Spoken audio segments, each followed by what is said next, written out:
ഞാൻ തൊടുപുഴയിൽ നിന്ന് വരുന്നു. ഞാൻ മുസ്ലിമാണ്. ഞാൻ 2023 ഇവിടെ വന്ന് ഉടമ്പടി എടുക്കുന്നത്. അതെൻ്റെ IELTS എക്സാമിന് വേണ്ടിയായിരുന്നു. ഞാൻ പഠിച്ചുകൊണ്ടിരുന്ന സ്ഥലത്ത് അവിടെ ഒരു ചേച്ചിയും ചേട്ടനുമാണ് കൃപാസനത്തിലെ കാര്യം പറഞ്ഞറിഞ്ഞ് ഞാനിവിടെ വരുന്നത്. അതിന് ഞാനിവിടെ വന്ന് ഉടമ്പടി എടുത്തു. എനിക്ക് ഭയങ്കര കോൺഫിഡൻസ് ആയിരുന്നു എനിക്ക് എക്സാം പാസ്സാവാൻ പറ്റും. ഭയങ്കര അഹങ്കാരം എന്ന് വേണമെങ്കിൽ തന്നെ പറയാം. കാരണം മാതാവിനെ വിശ്വസിക്കുന്നതിനേക്കാളും കൂടുതൽ ഞാൻ എന്നെയായിരുന്നു വിശ്വസിച്ചത്. എനിക്ക് ഇന്ന സബ്ജക്റ്റിന് മാർക്ക് കിട്ടും അങ്ങനെയൊക്കെ ഒരു വിശ്വാസം ഉണ്ടായിരുന്നു.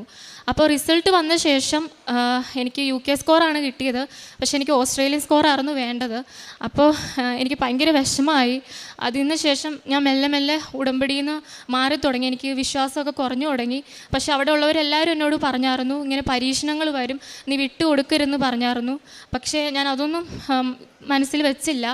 അത് കഴിഞ്ഞ് ഒരു 6 മാസത്തോളം ഞാൻ ഈ ഉടമ്പടിയിൽ നിന്ന് വിട്ടുനിന്ന്. പിന്നെ അതിൻ്റെ ഇടയിൽ തന്നെ ഞാൻ PT പ്രിപ്പയർ ചെയ്യേണ്ടായിരുന്നു.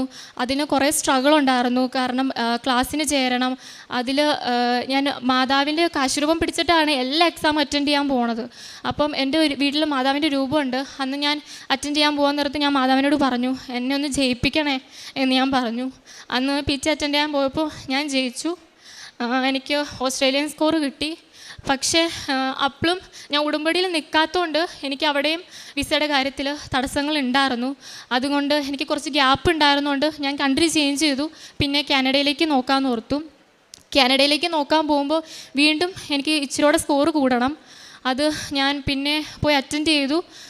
മാതാവിൻ്റെ കാശുരൂപം പിടിച്ച് പോയി അറ്റൻഡ് ചെയ്തു. ഉപ്പും വെതറുമായിരുന്നു ഇരിക്കുന്ന സ്ഥലത്ത്. അങ്ങനെ എനിക്ക് സ്കോർ കിട്ടി.